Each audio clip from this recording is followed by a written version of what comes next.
good evening, everybody, and welcome back to Talking Philly Sports with Matty B.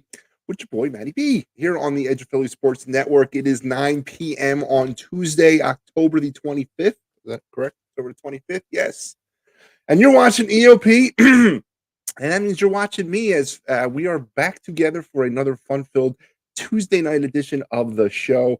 Once again, a lot to get through tonight.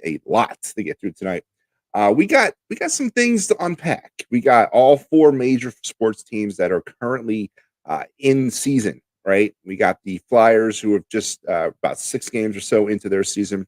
Got the Sixers that are about 4 games into their season. And you got the Philadelphia Phillies that are about 174 games into their season. Of course, the biggest story in town, the Phillies have qualified to attend or be part of the World Series here in 2022. Which will start on Friday night against the Houston Astros down there in Houston. So a lot to get through. I got Tony Serino. He hosts he's from the Steelers Country podcast. He's going to come on here in a little bit. We're going to talk some Eagles. We're going to talk some Steelers because we got Eagles Steelers this week. Another busy Philadelphia sports week. And I would not have it any other way, folks. So let's get into it, and let's get into it the way we get into it every single week on this program, and that is going back and looking at this day in Philadelphia sports history. Folks, today I'm going to dwell way on back. I'm going back, man. I am going back to a point in Philadelphia Eagle history that not many people are privy to, and what I mean by that is today, more so than I think ever before in my recent memory or lifetime, there's a lot of young Eagle fans. And when I mean young, I mean like 40 and younger. A lot of Andy Reid babies, so to speak. Ones who were raised only knowing the good times and only knowing the successes that Andy Reid brought to this organization and franchise and cementing them as Eagle fans because of that. But as we all know, those of us who are a little bit older, there was a time in this town, a long time in this town, where things weren't so gravy or groovy for the Eagles. The post Dick Vermeil, pre Buddy Ryan years pretty much jump into recent memory as the Eagles just struggled for any kind of validity, any kind of credibility, an identity, anything. Good football is so one of the major things they struggled for. And in 1986, they went a long way into trying to reestablish themselves as a powerhouse in the NFL. And that was when they went out and hired the Super Bowl winning defensive coordinator Buddy Ryan from the Chicago Bears, who had come off of a historically dominant defensive season. I attest that was the best defense ever in the National Football League, the 85 Bears. The 2000 Ravens definitely have a seat at that table, but the 85 Bears were otherworldly. And Buddy Ryan was the architect of that. Now, there was it was much publicized that him and Mike Dickett did not get along at all. Two type A personalities that just were not seeing things eye to eye. And when Buddy Ryan had an opportunity to jump ship and get an opportunity to be a head coach, he took it, and it was with the Philadelphia Eagles. In 1986, he started his tenure with the Eagles to mixed reviews. He was all about reorchestrating the team. He ushered in a new era of football. Not only did he usher in a new culture of football or a new way to think about football, but he began to dismantle those hideous teams of the mid-'80s and start over from scratch. Randall Cunningham, Keith Byers, Keith Jackson, just to name a few, were part of what Buddy Ryan established or wanted to start kind of bringing on board in 1986. And at the end of the 86 season, mixed reviews. The team was young, the team was still searching for an identity. And in 1987, and this is where we're going to go back to for today's date in Philadelphia sports history, it occurred on this date in 1987. For those of you who do not remember what the 1987 football season was like, Kyle Quinn, cover your ears, man, because this is for mature audiences. This is for those fans of us who remember anything below Andy Reid. But in 1987, the NFL went through a player strike. And it cost the league 7 weeks or 6 weeks. They got things back going on the 7th week. Now, this player strike affected every single team, but there were teams that did not adhere to the strike as much as other teams did, meaning there was a lot of teams and a lot of players that would cross over that picket line and play regardless of whether or not they were on strike. The Eagles were a team, obviously, in a union-strong city like Philadelphia. Not many players, if any, crossed the picket line for the Eagles. And a team like the Dallas Cowboys, though, not so much. they were all about playing, and a good, about I would say half of their actual roster crossed the picket line and played. And the NFL, what happened was they played 2 weeks of the season. The strike occurred. They canceled week 3. And then in week 4, they said, you know what? We're still going to play, and we're going to do it with scabs, replacement players. And that's when it began. Now, the Eagles had a date with the Dallas Cowboys in week 5 of that season, which was today in 1980s, or not, which was before, right? And in that game, not even competitive.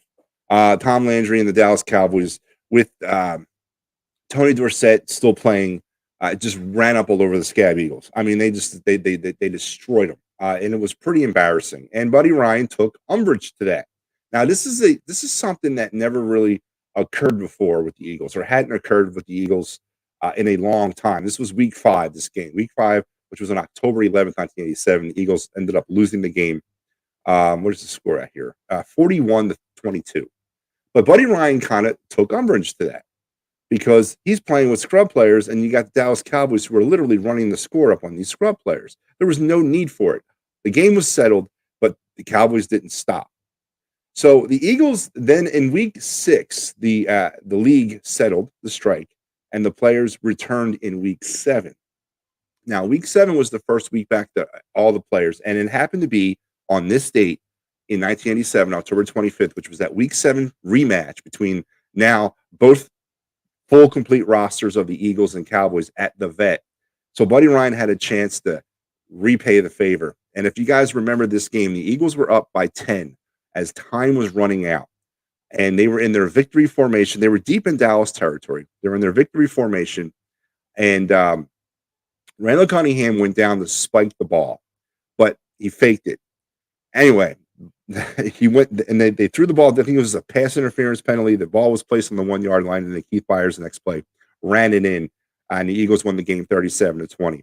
Thus, really kind of throwing gasoline on that Cowboy-Eagle rivalry for the first time in a long time, because now it seemed like the Eagles were rising back into competition and to compete with a team like the Dallas Cowboys. And Buddy Ryan forever cemented himself in that day, and I'll never forget it. I remember watching that game, cemented himself with me as a great coach, because we loved it. We loved anything we could do to the Dallas Cowboys, to stick it to them, to run up the score, whatever the case would be. But Buddy Ryan took a huge step forward into Philadelphia Eagle Dallas Cowboy lore with that game on this date in October 25th, 1987. Your day in Philadelphia sports history, folks, and I hope you enjoyed that little nugget of information. Again, there was a football team in this town before Andy Reid. I know a lot of you younger fans, Kyle Quinn, don't really remember that, nor do they understand that concept, but it was an exact truth. There was a team here before that. Let's pivot a little bit, folks, and let's talk some Phillies, because, as I said, Tony Serino will be joining me here a little bit, and we're going to talk Eagles Steelers. So let's talk some Phillies. Big Mike, how are you this evening? I hope all is well with you and everybody else over there at Devereaux Sports. Fine outfit of individuals who give us their best every day. But let's talk some Philadelphia Phillies, shall we? On Friday, the Phillies will do something they have not done only 8 times in the history of their franchise. Now, this is a franchise that dates back to 1883, 2 years before I was born. You know what I mean?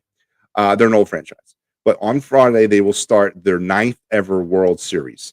And 2-6 overall lifetime in the World Series play are the Philadelphia Phillies. Of course, the last time they appeared was in 2009 in the loss to the Yankees. This time they will play the Houston Astros for the very first time in their World Series, as they attempt to capture their 3rd ever franchise World Series. The Houston Astros are trying to do the same. They are trying to capture their 3rd franchise World Series.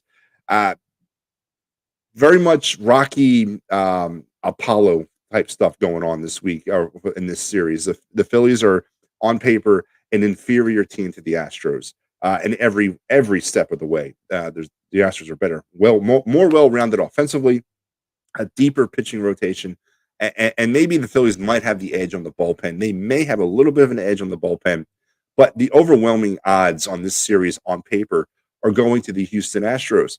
So why even bother? Why are we even showing up for this thing on Friday? Why are we putting ourselves through this if it's not even worth our time? Because it is, folks. You know why?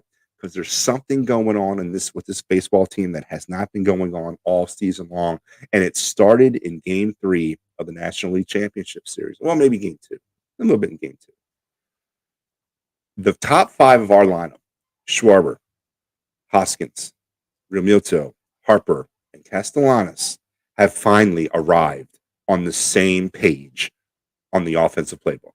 Finally, after 170 some odd damn games, all 5 of them are now swinging a consistent bat. A beautiful thing to behold that we've saw throughout the tail end of the Padres series. It's gorgeous. And we've waited 6+ months to see it, and it's finally arrived at the right time. So that, in my estimation, is why we're going to waste our time, or we're going to bother with appearing in the World Series. Because, yes, the Astros on paper are superior. But you know what? It doesn't matter. It doesn't matter. We've learned this throughout the history of the sport of baseball. Let's go back to the 2019 Washington Nationals. Let's go back to the 2003 Florida Marlins. Let's keep going back and forth. Let's go back to the 86 Mets, for God's sakes. It doesn't matter. It doesn't matter how inferior or superior you are or they are. Everything is a level playing field in the World Series. A ball could bounce a certain way. Rhys Hoskins could attempt to make a play on a ball a certain way. Things in the World Series are pretty much game to game, pitch by pitch, inning by inning. So starting on Friday night, the Phillies will attempt to win their 3rd franchise ever World Series. And I am totally 100% on board. I totally believe in the Phillies' ability to win this series. I'm saying Phillies in 6, if not 5. Obviously, the recipe for success starts on Friday with a split. We got to get a split in Houston at a minimum. We want to sweep in Houston. We want to come back 2-0. I got that, but at the very minimum, it's got to be a split coming out of Houston, and then we got to give our fans who have come up through in a big way in the postseason, the 10th man big way this postseason, a crack at the Houston Astros, because I don't think the Astros have really dealt with type of situation that they're about to deal with in Philly.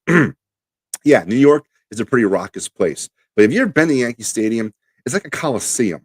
It's not very intimate. You're pushed way back up. You're way off the field. You're nowhere near the players. Citizen Bank, man, you're right on top of the play. You're right on top of the players. You're slamming your fist on the damn dugout.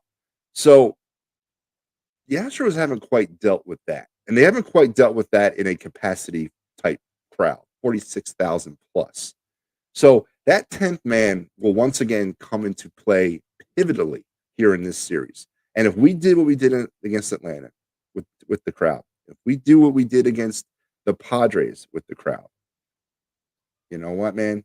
The sky is the limit. We got 3 home games, 3 straight home games, just like in the NLCS. You come back with a split, you come back with a sweep in Houston. Why not us? So I'm saying Phillies in 6. I know there's some questions up in the air right now if Nola is going to start game 1 or Zach Wheeler is going to start game 1. I don't. No, let's not upset the apple cart. I'm going Wheeler all day. Give me Wheeler Verlander game 1. I think that's the best matchup for both teams. And depending on what happens in game 1, like I kind of thought, like in this last series against San Diego, I might be kind of, I don't know, tempted if the Phillies win game 1, go with Ranger Suarez in game 2, and then save for Nola for game 3 in Philly. I don't know, man. Why not? I thought that's what they should have done in the San Diego series. Obviously, it didn't matter or it didn't come back to bite them. But why not? Why not save Nola for a home game? I mean, he's pitched 1 home game this postseason. Why not save him for that game 3, especially if you win game 1? If you win game 1, you got a little bit more cred, got a little bit more wiggle room, because coming out with a split, hey, whatever. But why not? So I would be all on board with Ranger Suarez pitching game 2 if they win game 1. If they lose game 1, it's got to be Nola. We can't go down 2-0. So on Friday, the Phillies will get it going, and you can catch, of course, all of that action here on the Edge of Philly Sports Network with the Fighting Final, the vaunted inaugural Phillies postgame show that I, of course, have hosted since the beginning of the season. It's our first year, and it will never end. And that's okay by me. Let's keep it going until next spring. Let's just go right into 2023. That'll suit me fine. But I think we might throw some pregame at you too in the World Series this year. We're kind of working out the bugs on that, and also you might be seeing us or seeing me out and about on location as we move through the World Series as well, as we're kind of trying to mix it up as well. And I will have a lot of EOP Devereaux Sports special guests with me, and just to kind of just take this thing to the finish line the way it's supposed to be taken. So I say Phillies in 6. What do you guys think? I know there's I've heard Houston in 5. I've heard Phillies in 7. No one's going 4, so I kind of agree with that. I don't think anybody's sweeping this series, but I say Phillies in 6. If the top 5 of this lineup can continue to play or bat like they've been batting, like they did in San Diego, if this is a sign of things to come for the top 5 of this Phillies lineup, I don't see any team beating them. And that's I'm taking that thing to the bank. So I'm saying Phillies in 6 all the way. And I see my special guest has arrived. He's in the waiting room. Let's punch him up. Tony Serino, welcome to Talking Philly Sports with Matty B. Welcome to the Edge of Philly Sports. Welcome to Philadelphia. How are you doing, man? Great. Happy to be on. And I'm glad you came here, Tony. Of course, you do some work for the Steeler Country podcast out there in Pittsburgh. Is that where the show is? Are you out there in Pittsburgh? Is that where you're based out of? I'm in Orlando, actually. Is that south of Pittsburgh? A little bit. Just a bit south. Yep. Okay. Hey, I don't care if you're on the moon, man. We'll do this. Tony, I guess the first thing is this. What's the vibe around the Steeler Nation, or what's the vibe around the Steelers team? First question about the vibe topic. First question on the vibe topic. Yeah. Mike Tomlin has never had a losing season ever as a Pittsburgh Steelers head coach. They're 2-5 now, I believe, right? On the season. Is that streak about to end? What's the vibe about that? The vibes, what a difference a week makes when you talk about vibes. Because if you would have talked to me a week ago after this team beat Tom Brady, the long storied Tom Brady beating up the Steelers, that was very cathartic for us Steeler fans. Yeah. But then we got it, sent right back down to earth. That lost to Miami on Sunday night. So the vibes are low. Yeah, this is a 2-5 football team that just hasn't looked good, especially offensively. Changing quarterbacks from Mitch Trubisky to Kenny Pickett, go with the kid, give us a spark, and that lasted for 2 quarters. And then, it feels like, you asked about Tomlin in the losing season.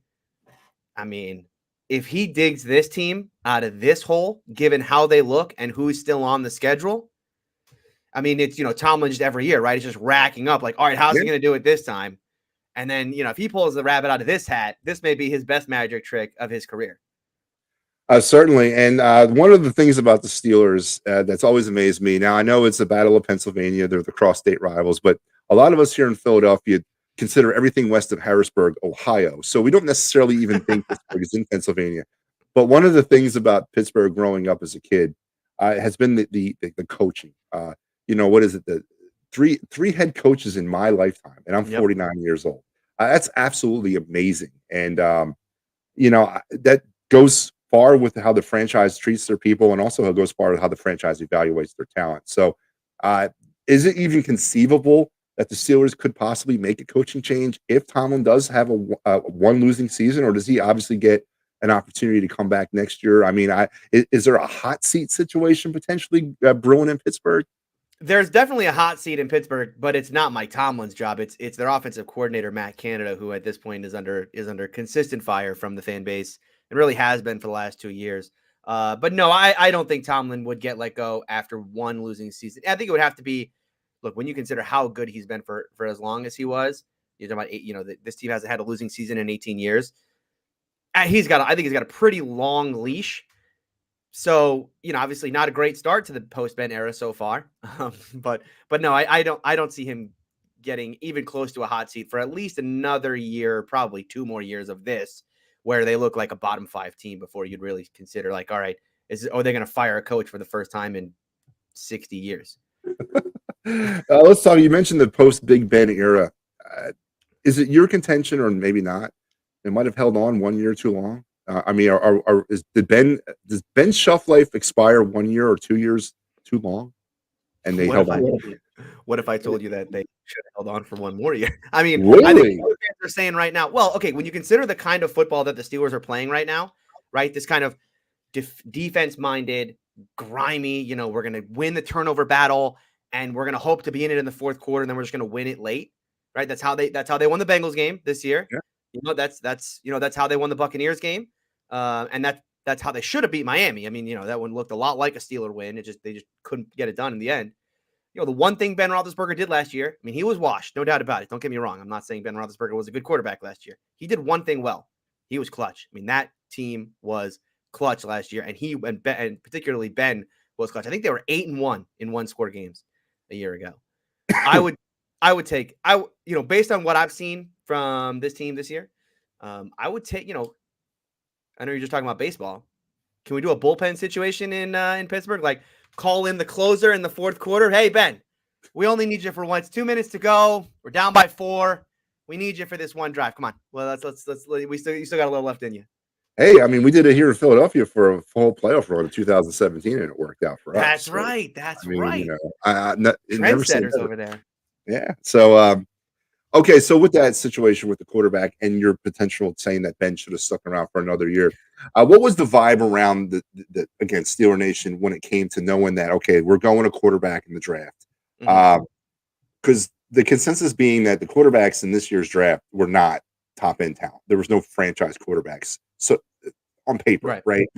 Do you think that had anything did that have any bearing in your decision to maybe hold on to Ben another year, just to hold on to possibly a better option at quarterback coming out of college? Yeah, I mean, don't get me wrong. I'm only kidding about keeping Ben for one more year. It was, I would like clutch Ben back, but yeah, down to down Ben. Yeah, I mean, they probably, like you were saying, they probably held on for 1 year too many.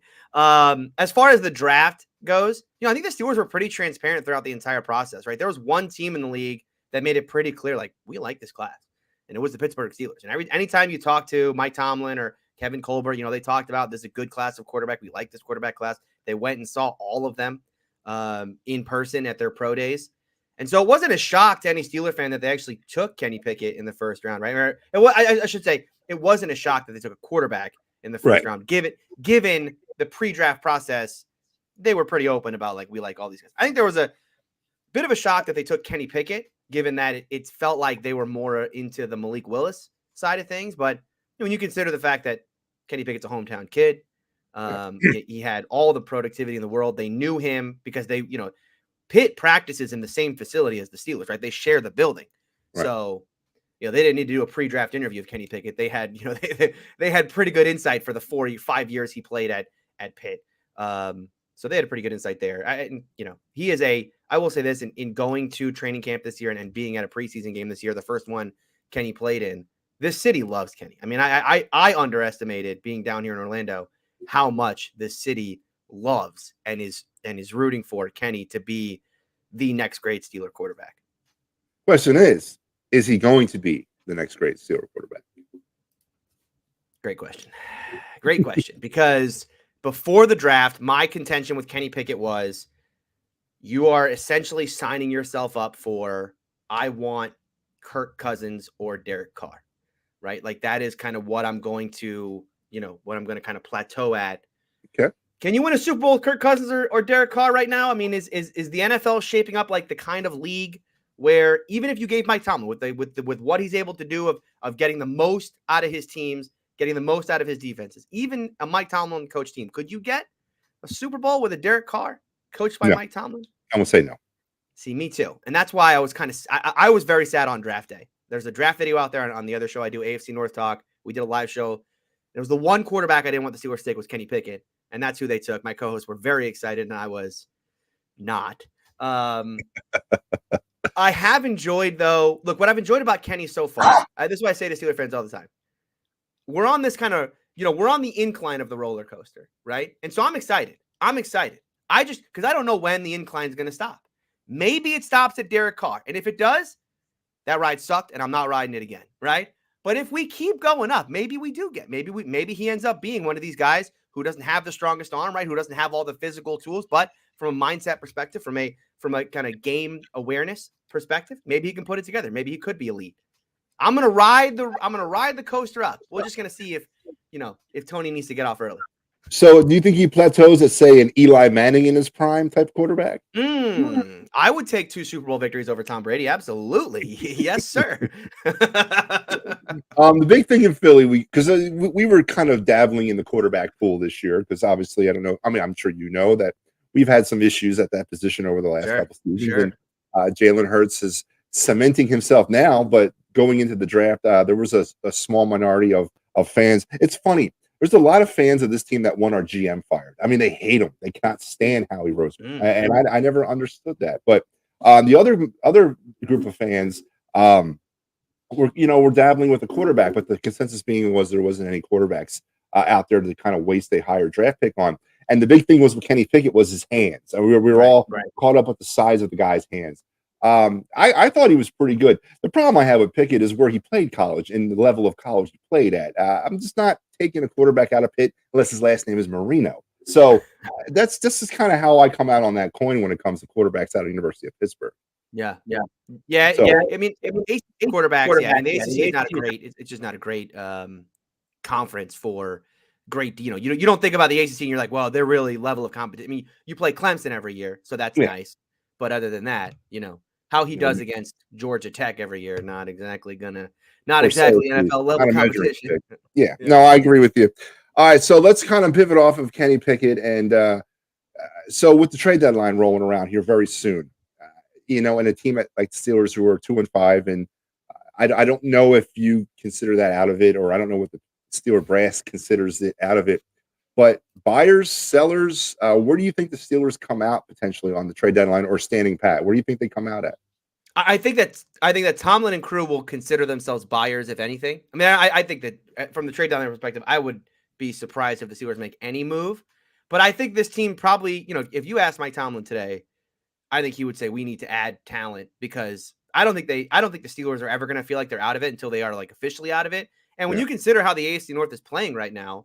Yeah, I know Cincinnati looks like they're back on track, but that's a team that started slowly, and the Steelers got a win over them already. So when you talk about tiebreakers, the Steelers already have the tiebreaker thus far. They could potentially sweep the Bengals this year. They still play the Ravens twice. So, both those teams are 4-3. The Steelers are 2-5. So, I mean, there's a couple games you got to make up, but like I said, you play the Bengals again. You already have a win over them, and you play the Ravens twice. So I think buyer is probably more likely, but realistically, the only thing I can see happening on trading deadline day is this Chase Claypool rumor actually turning out to be true and someone overpaying for him. So that's what one of my listeners is asking: will Claypool get traded? What do you think the asking price for Claypool is? So what do you think the Steelers? I mean, they can't be potentially asking for a first for him, right? I think it starts.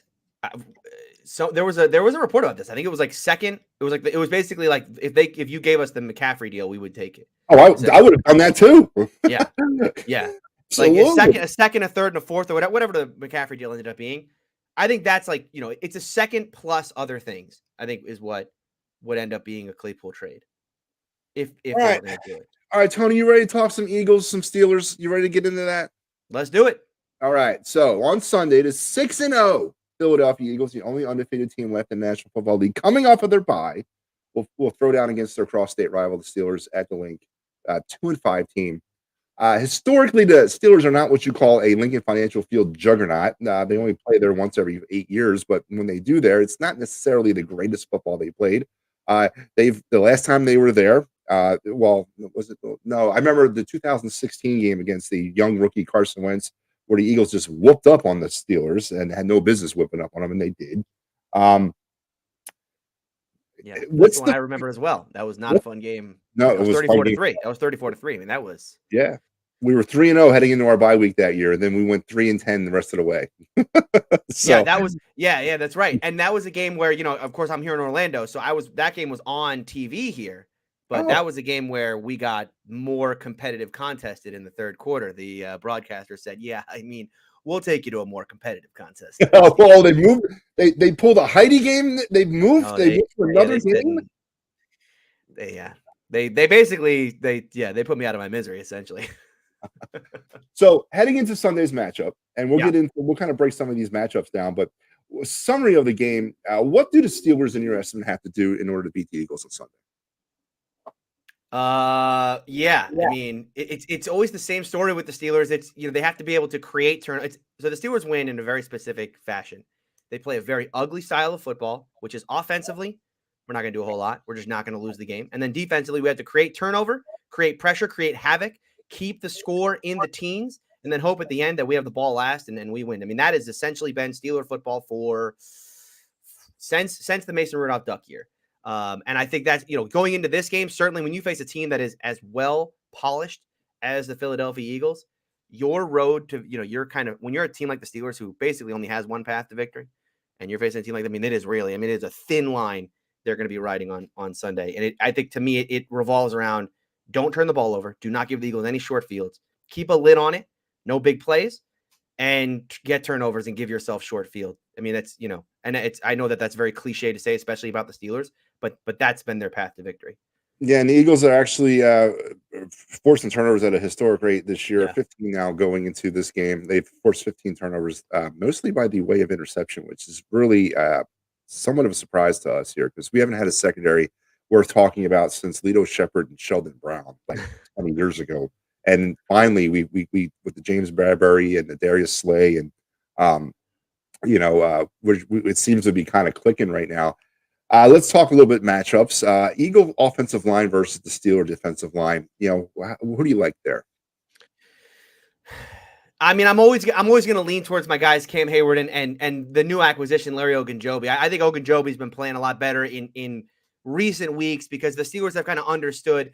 The Steelers had this real problem a year ago. They could not defend the run, and a lot of it fell on the shoulders of the linebacking core, and that's where a lot of the criticism went to Devin Bush and the like.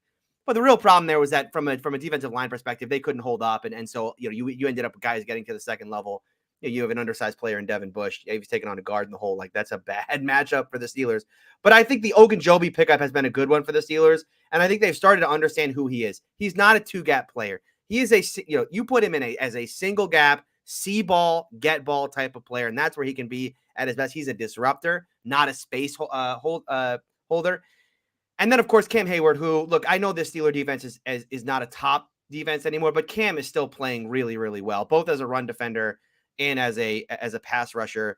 The numbers aren't there to back it up, but I think just on a play-to-play basis, I think he's still playing well. And so it's hard for me. Look, I know the Eagles have a good offensive line, but when you're talking about Cam Hayward and my dude Larry Ogunjobi, I can't go against them, even if I'm going to end up being wrong on Sunday.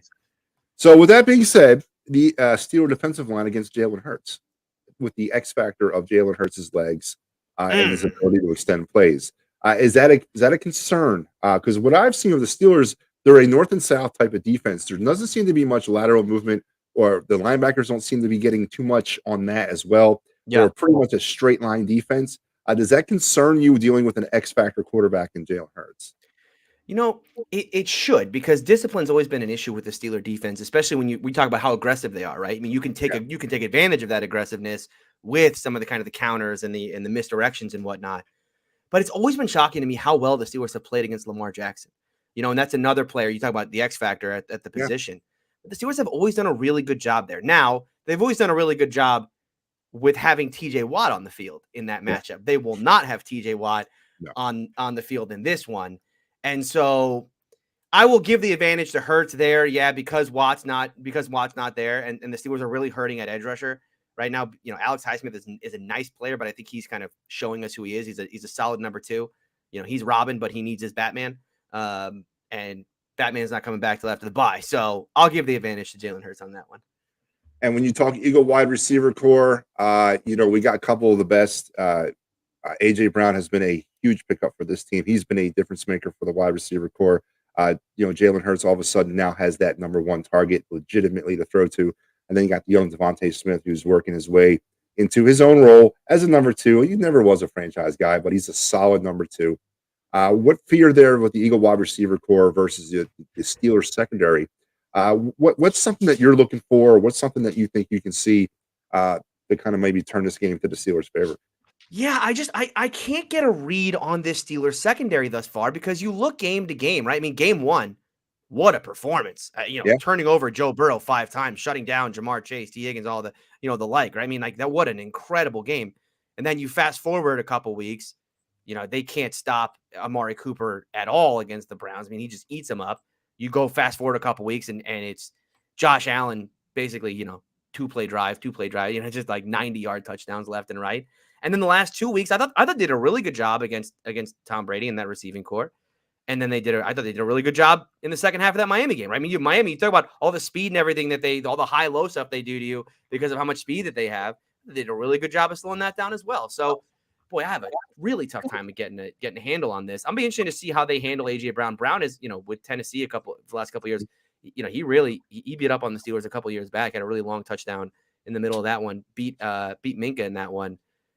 I think, just all like you said, all of the weapons that they have as far as what they bring with AJ Brown and Devonta Smith, and then the tight end as well. I think just the Steelers do really well when they can key on, okay, we're going to shut down your number one guy, and if you have another guy who can beat us, cool. Because a lot of teams, they have one guy and the rest of their guys are a lot of also rans. Eagles, and that seems to be the Eagle difference this year. Is last year and years past, you key on, say last year it was Devontae Smith and then Jalen Reagor, which wasn't working out. But and that kind of left Jalen Hurts out to dry and really kind of forced him into making some decisions, mostly with his legs, which I don't like seeing. I when he's rushing the ball 16 times a game, I cringe.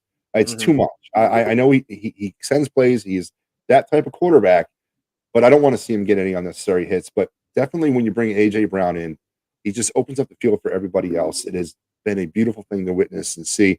Let's flip the ball around the other side of the field. Eagle defensive line versus Steelers O-line. The defensive line for the Eagles has been kind of hit or miss this year. Fletcher Cox, Brandon Graham, two major pieces coming back, older pieces that might not be long for the world after this season. They're definitely showing their age. John Gannon's defensive blitz scheme has never been aggressive. It's hit or miss too. I really don't know what the hell's going on there. But then you add Jordan Davis, our number one draft pick, who's a mountain of a man, a run stopper, a clog in the middle. How do you think that Steelers offensive line is going to deal with the Eagle D line? Is Hargrave healthy? Is he playing? Yeah, he's in. Yeah. And then you got Hassan Reddick too coming up. It's a revenge game for Javon Hargrave, former Steeler. He was. I always thought it was weird that the Steelers had Hargrave because they wanted to play nose, and it just felt like, boy, this guy is a 4-3 DT. He is not a nose. Yep. He's played a lot. He played pretty well in Philly. I got to give the advantage here to the Eagles. I know you said like it's up and down performance. Look, the Steeler offensive line is clearly a weakness. Now it's not as bad as it was a year ago, right? If you and I were talking a year ago, I mean, there would just be tears rolling down my face right now as I talk about what a disaster the Steeler offensive line was. It's not that bad anymore. It's still not good. You know what? This is a team now that's no longer just like, unable to block and giving up, free pressure, but it's holding. It's all the popcorn stuff, right? You get rid of, the guys who just can't block and you replace them with guys who are either holding or they're getting called for illegal man downfield, yada, yada, right? So it's a work in progress, and the Eagles have enough talent here to exploit. Yeah, and as I mentioned, Hassan Reddick coming off the edge as well. They're blitzing with their linebackers because Kazir White has added a different level there. Okay, Kenny Pickett versus the Eagles secondary. Then we'll go Eagles secondary versus the receivers of the Steelers. But young Kenny Pickett against James Bradbury, Darius Slay, Gardner Johnson, a whole lot of them out there. What does that young man got to do to move the football for the Steelers on Sunday against the Eagles secondary? I mean, the whole quarterback situation in Pittsburgh, it's like I'm going insane as a Steeler fan because no matter what quarterback they put back there, it's the same result, right? I mean, Ben Roethlisberger last year, what do we say about Ben? Well, he's shot. All he does is throw short, and if he does throw deep, it's down the sideline. And then Mitch came in, and I had the exact same criticisms. And now Kenny's in there, and it's like I have the exact same criticism of Kenny. So maybe the Steelers are just really good at scouting quarterback, and they just have it tight. Don't use the middle of the field, only go deep on the sideline and throw short. Or this offensive coordinator or this offensive scheme is just, is holding these guys back. I think it's probably the latter, but maybe the scouting department just knows exactly what they want.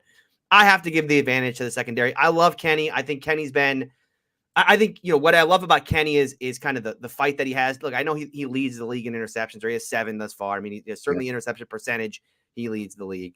But some of those interceptions like he threw last week, I like how aggressive he is at the end of games. Because what makes me most angry as a fan of this team watching it is how passive they are from quarters 1 through 3. So Kenny wants to go out there and he wants to be a little more aggressive, I'm for it. I'd rather watch him throw 30 interceptions than check it down 30 times a game. But I mean, this is a secondary that is not just going to get a bunch of interceptions because he's too aggressive. They're going to get interceptions because they're good, and this is a problem for the Steelers. All right, so give me an X factor. Give me a player on either team that might be the difference in a win or loss for either team. I mean, who do you think that's going to come out of the shadow, so to speak, on Sunday and maybe take their team to victory? I think on the Steelers side, I think it's going to be one of the two linebackers, and I have to pick one.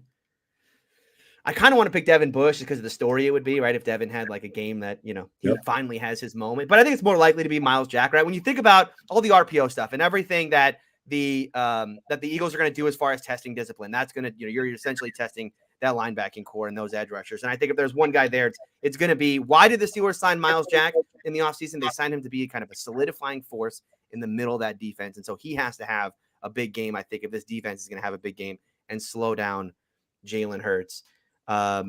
From the Eagles side, like I said, I think this is going to be a Devonta Smith game. This is I know that they're going to roll coverage to AJ Brown's side, and so this is going to be a game where if Hurts can find Smith, they're gonna be able to eat, and it's just going to be the Steelers' ability to slow that down in what will essentially be one-on-one matchups. And my last question for you, Tony. Do the 1972 Miami Dolphins toast champagne on Sunday evening, or are the Philadelphia Eagles 7-0? Well, I mean, it's hard to predict the Steelers to pull an upset, right? They're 11-point underdogs in this one. They have no business winning this game whatsoever. And yet I just have this it's just, we have this thing on AFC North Talk, right? We call it the Tomlin game. It is the game in which the Steelers are going in and you go, there's no chance the Steelers win this one. They're a bad football team. They're not going to win. Like, who cares? Those are, for whatever reason, Mike Tomlin, in those moments, as soon as you count his team out, that's when it's like, oh, and that was a Tomlin game. And I just have this feeling. I don't know why. I can't give you X's and O's reasons how it happens. It's just a gut feeling I have that this could be a Tomlin game. Now, like you said at the start, it's in Philly, and the Steelers do not play well when they head out to Philly. But yeah, I'm going to say this is the week. 72 Dolphins. 72 Dolphins pop the champagne this week. I'm sorry to do it here, but it's in my gut. This is a Tony trusting his gut, not his head. My head says the Eagles are going to crush my Steelers, but my gut says Tomlin game. Can you give me a score? Oh, yeah. It's like 16-13, 17-15. Oh, yeah. Well, that's because if the Steelers are going to win, they can't. They're incapable of getting to 20. They can't score 20 points, so it has to be in the teens, right? I mean, so they can't go score for score with the Eagles. So you're saying that? No. if the Steelers get to 30, I mean, they should hang a banner, right? I mean, they should hang a banner in the stadium. If this offense gets to 30 points, and maybe they get like 5 turnovers, something crazy. But if they don't, hang a banner in the stadium, boys. Like that's a hell of an achievement. So Tony, I'm a huge lifelong Eagle fan, born and bred in Philadelphia and whatnot, but I'm not all in on this team. I haven't been all in on this team since the season began. I don't think they're as good as their record indicates them. And one of the most glaring stats of that for me has been the way the Eagles' offense has kind of just went away in the second half of football games. The Eagles are averaging 5.5 points per second half this season. They just are not scoring anything in the second half. And to me, that to me is the X factor in every game the Eagles play. They figure out their offensive situations in the second half. So I'm never going to say the Eagles are deadlocks on anything right now because of that stat. 6 games through 6 games in 2022, the Eagles are averaging 5.5 points in the second half. So wow. That's what I'm going to say with that. So that's a concern for me, and that's why that's crazy. It's very crazy. What the Eagles have done is they've taken huge leads in the halftime, and I don't know if they're saying, okay, we're just going to lean back, but a 20-3 lead at the half is not insurmountable in today's NFL. It by no means is it. And but week after week we see it, and week after week, like the week before against Dallas, we almost lost that game. They almost came all the way back and won that game. So the offensive struggles of the Eagles in the second half concern me greatly. So I don't know where I come out on this game yet. I gotta think it over a little bit more, but I agree. There does have a sneaky feeling here about this game. For the Steelers. I agree with you. But you have to feel good. I mean, you have to feel good about the Eagles. I mean, at 6-0, and given how the NFC looks right now, right? I mean, it's Yeah. Oh, yeah. It's a one of weird those season. where, Now, what has happened? What is going on? I guess Aaron Rodgers really misses Adams. Mhm. Tom Brady stayed around 1 year too long. I mean, must be upset about his marriage, and he threw it away for that. But what Yeah, is going on in the NFC? I don't know. The Rams are stuck in neutral out west. Christian yeah. McCaffrey may tip the balance of power out there. I don't know. Uh, Not enough though. Not enough to compete, right? I no. mean, it's enough to make things interesting in that division, but not necessarily in the conference. So the way the conference is shaping out, yeah, I could definitely see the Eagles coming out of the NFC. I won't sit here and tell you that I can't see that, but I'm still concerned about Pat Mahomes. I'm still concerned about Yeah, Josh Allen. Those yeah. two individuals are going to be standing in anybody's way as we try to win anybody tries to win a Super Bowl. But Tony, before I let you go, man, can you tell the people out there where they can find you? Sure. You can follow me on Twitter at Steeler Country. And then you can find me on my YouTube channel, Steeler Country with Tony Serino. I do a podcast there twice a week, Tuesdays and Thursdays. And you can also find me on a roundtable show called AFC North Talk. It's a roundtable show all about the AFC North. There's 4 of us. I represent the Pittsburgh Steelers on that show. That's also on YouTube. So give that a look. AFC North Talk. Tony, I want to thank you for taking some time with me tonight. It's a great pleasure to talk with you. And Yeah. here's for a great football game this weekend. And I think Kenny Pickett might be better than what a lot of people are thinking he's going to be. And I don't think Mike Tomlin is a losing season. I think he pulls it out. I actually think the Steelers get to the playoffs this year. Okay. Let's not get crazy now. I'm Alright. telling you, I picked him at the I'm beginning of the season. already Man, I'm already all in on Will Anderson. Like, I'm ready for the Steelers to have a top 5 pick. They're gonna Ah, pair up Will Anderson with TJ Watt. Like, I don't wanna be like Debbie Downer Steeler guy, but no, I one losing understand. season is not that bad. One losing season that gets us Will Anderson, like, I can live with that. So you don't think the Steelers would be tempted to go after another quarterback? They should. Well, they probably should be, because boy, oh boy, is this a good class. But I mean, when you think about who the Steelers are with how patient they are, right? We talk about they don't fire coaches, right? Yeah. Okay, are they going to give up on a quarterback after one season? It just feels like an un-Steeler like thing to do, even if it may be the best option, because I like this quarterback class a lot. So you don't have, Kenny Pickett doesn't have Josh Rosen vibes coming off him. He's a little bit better than that. I mean, no. Well, I hope not. But I do like Bryce Young a lot. I mean, I wouldn't, Yeah. I wouldn't say no to that upgrade. All right, Tony. Listen, thanks for coming on. Take care. Okay. Yep. Thank you. All right. All right. Tony Serino joining me from Steelers country, taking some time to talk with me, and it's fun to talk to a guy like that. He's a realist. Gee, I wonder we don't have many of those fans left anymore in Philadelphia who have real expectations on their team. Anyway. So I will provide you with my pick, my actual pick on Sunday or Saturday. I do on my other podcast, Talk Post Sports with Matty B. I do a Eagles pregame show with Kyle Quinn from the EOP Network. He comes on every week and we kind of cut up the games. I will provide you with my pick and all more depth breakdown of how I see this game working out or not working out for the Eagles later in the weekend. So be on the lookout for that. It's available wherever you find and listen to your podcast. All right, folks, let's switch gears one last time. Actually, 2 last times. Well, first, let's head off to the ice and the Philadelphia Flyers. And I know that you are out there thinking, but hey, B, didn't you at one time say you were doing a Flyers post-game show? Yes, I did say that. And yes, I am still doing that. It's just been really tough with the Phillies. And it's a good problem to have. We just have been trying to kind of fit the Phillies in, the biggest story in town up to this point. So the Flyers post-game show, Clear the Ice, is a go. It just hasn't been going because of the Phillies. But we'll be actually back on Thursday night.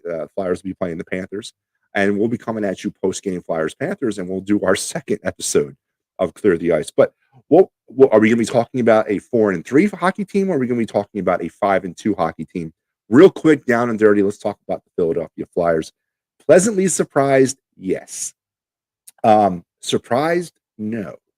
I said this all along. This team was going to be competitive, more chippy, more edgy, based purely on the coach of choice, John Tortorella. I mean, that's his MO. That's what he does with his teams.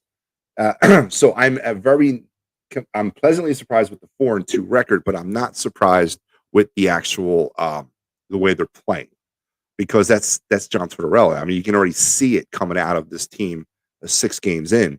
But you can also start seeing some of the cracks in the foundation for this team. Here's the deal, folks. Travis Konechny and Kevin Hayes were both benched late in the game against San Jose on Sunday for poor play. Now, Tortorella said that Konechny was benched for some of his play on Saturday against the Predators that kind of bled into Sunday. And Travis owned it, right? I've said early on in this process when they brought Tortorella in that Travis Konechny probably wasn't going to be a player that was going to last long under John Tortorella. And he's actually having a very good start of the season goal-wise. I mean, he's playing almost like he was when he was a rookie. But I just don't think Travis Konechny has got it upstairs to deal with a coach like Tortorella. And I would not be surprised. And I'm actually going to throw it out there right now. Travis Konechny won't be a Flyer at the end of the season.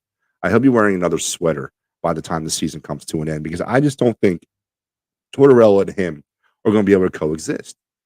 But the fact that Konechny took ownership of the fact that he was benched and didn't pout about it and didn't blame the coach, didn't blame whatever. Who knows what he was really thinking, but at least he said it publicly the right way. Shows a little bit of growth in the young man. So maybe I'm wrong. I don't think I am. I just don't think Travis Konechny is a John Tortorella guy. I never thought that from the very beginning, and I would not be surprised. And matter of fact, I think he will not be here by the end of the season. But let's kind of talk at the Flyers holistically. A stat that kind of grabbed me so far this season has been their power play. So the Flyers are currently 4 for 20 on the power play this young season, which works out to about 20%. I will take that all day long. For a team that went 28 for 233 last year, which was about 12.5% effective on the power play, I will take 20% all day long. The power play looks a lot better. The team's offensive kind of attack looks a lot better. The way they attack offense is a hell of a lot better. The puck is being moved faster. There's a lot more cycling, a lot more physicality down below the blue line. I'm loving it. They have a quarterback up there, Tony Delangelo, who's now dealing with some injuries as well, but whatever. But I'm loving the power play. I'm loving the way the team is zipping around. I'm digging the competitive edge that this team has. We're 6 games in, folks. As the losses start to mount, which they will, and there's no getting around that. Whether or not this team falls apart under that pressure, they stop listening to Tortorella. Stay tuned for all that. But if they don't, and then the players who don't stop listening, because what's going to happen is some are going to stop, and they're the ones that are not going to be here next year. The ones that don't stop, and the ones that are continuously listening to the message and doing what they're being asked to do, that's the future of this team. And that's what they'll build upon heading into next season and beyond. So a good start to the season. It's not a prelude to a Stanley Cup, mind you, nor is it a prelude to the playoffs, but it's a good start to the competitive season that I think a lot of people, or I think this team is going to have. Now, I want to talk about 2 more Flyer-related things, and we'll move on to the Sixers. The first thing is the injuries. The Flyers are beset right now with injuries. 7, contributing players who are currently on IR or on the shelf due to one thing or another. And in no certain order, you got Sean Couturier. You got, who else is up there? You got Couturier, Van Riemsdyk, who, to be honest with you, I don't care if he ever comes back, but he went on the shelf tonight for a finger issue. Cam Atkinson, who has been, upper body injury, remains fluid and progressing. And then Tortorella himself said it's not career-ending. That to me is not very good to hear that about a career-ending injury 6 games in. He hasn't even been on the ice yet. So I'm concerned there. Risto, who's working his way back, I think he might be cleared to play on Thursday. Owen Tippett now is down with an injury, but he may be cleared to play on Thursday. And then you got Pat Brown, who's on IR. Sean Couturier is still kind of week to week. Bobby Brink dealing with his stuff. And then the Ryan Ellis, who will never play another game for the Flyers ever. This team is beset with injury, and I don't understand why. I don't know where this stuff is coming from. I don't know how it's happening. We've been very critical about the training staff. We've been very critical about the medical staff. The Flyers have turned the entire thing over at least twice in the last 3 years. Why are these players consistently getting hurt? And then, the types of injuries, the soft tissue that gets a little bit deeper, the broken bones. I mean, what is going on, and that why is this team is so soft? And this might not be much of a factor this year. Maybe they use this year as to figure that out too, because again, they're not going to be a playoff team. But something needs to give. We can't be this hurt all the time and expect to win Stanley Cups. I got it in the next man up mentality. You bring the kids up from Lehigh. You want to see what you got anyway. That's why I think it's a kind of a pass this year. It actually might be a better thing to cycle people in and out of here to see what you got. But going forward, we need to figure this out. Is it the type of player we have, or is it something that's going on behind the scenes inside that training room or in that strength and conditioning room? I don't know.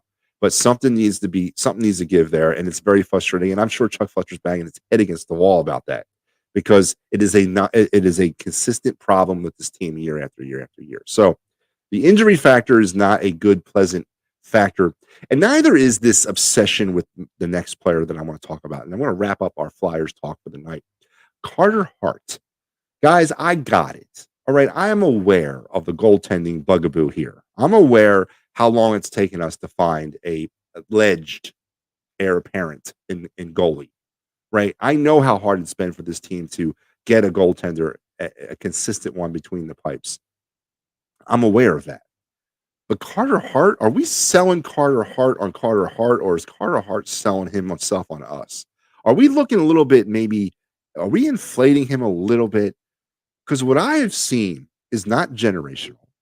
What I have seen is not otherworldly. What I have seen is above average. He's an above average NHL goaltender.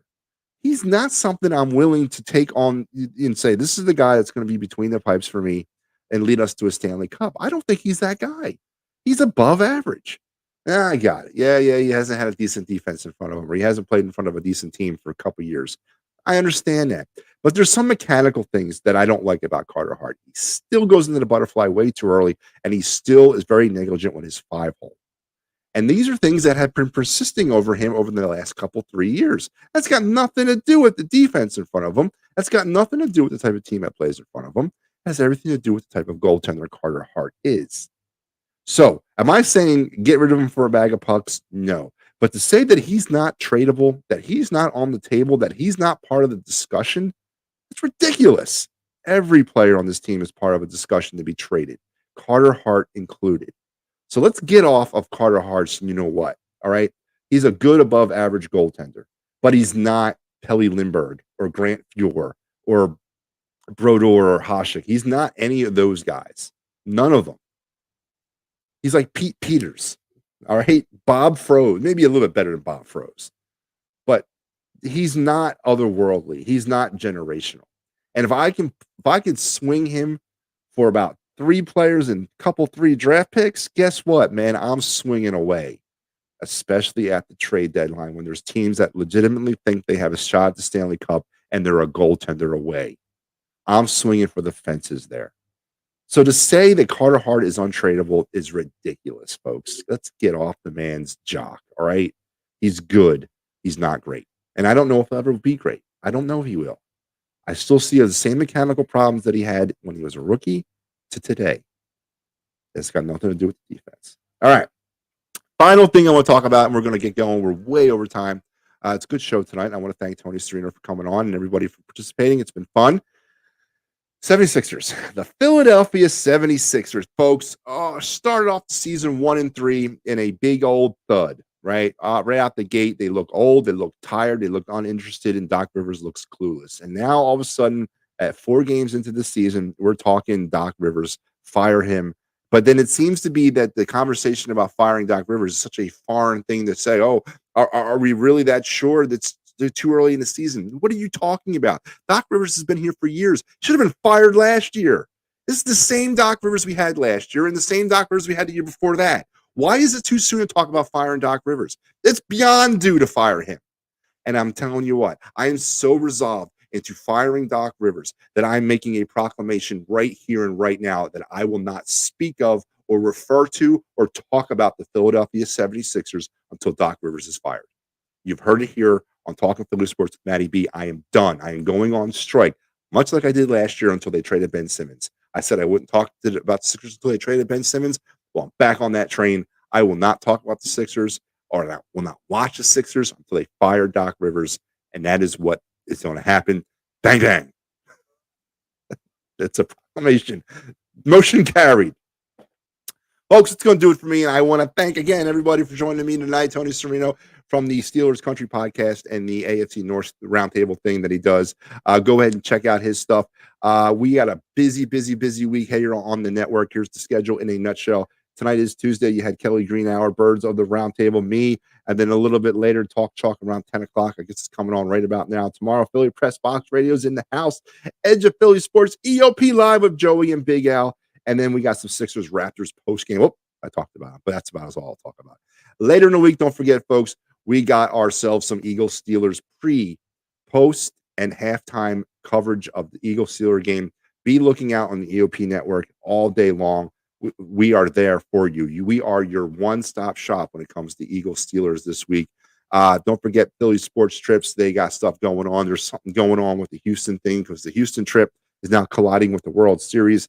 So be on the lookout for a potential change of that trip or an addition to that trip and all the great stuff that they're doing at Philly Sports Trips. Don't forget the home tailgates at the Gatehouse, a.k.a. the Navy Yard. There will be one this week. So head over to phillysportstrips.com and check out some more information so you can be there and be part of the great things. And as we navigate through these uncharted waters of a Phillies World Series appearance, and if things kind of go off the rails for you, if you had too much to drink or too much to celebrate and you need some questions answered about workman's comp, motor vehicle accidents, personal injury, or criminal law, Dave Cherry is the man to call, 610-565-0300. Tell him the boys at AOP and Matty B sent you, and he will take great care of you. That's going to wrap me up. Until we talk again, be on the lookout for the Fighting's final and Clear the Ice this week. We're returning as we'll talk some Flyers, Panthers post game. Until we speak again, what did they say, folks? That is the news, and I am out of here.